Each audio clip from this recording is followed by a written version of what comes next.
It's new money that's driving that demand. Yeah. There is, I'd say, up to 95% of new money. And it's the emerging market, so it's most of our business is coming from China. We have quite a lot of business also coming from the Middle East and Russia. But it's not necessarily the Brits that can afford these type of butlers anymore, sadly. Some of them still have staff, but not to the same extent as the other economies. Our very first priority as a butler is discretion. You know, discretion is very, very important. Discretion is loyal.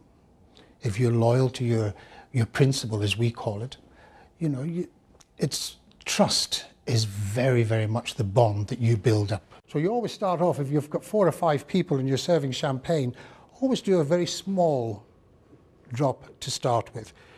It should always be held by the stem, okay? When you're holding or serving or drinking red wine is the proper way. There is money out there. People are taking on butlers and they're willing to pay the high price for a butler. The old money are the traditional people that have always had a butler.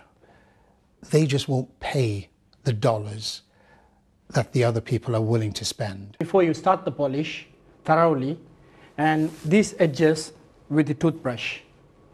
Use another toothbrush to apply the polish to these areas. You will not see a gloss. Once you see a gloss, that's the time you should stop polishing.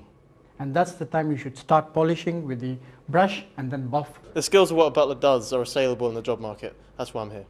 Well, I've worked as a PA most of my life, and it's all about organising and providing a service to the employer.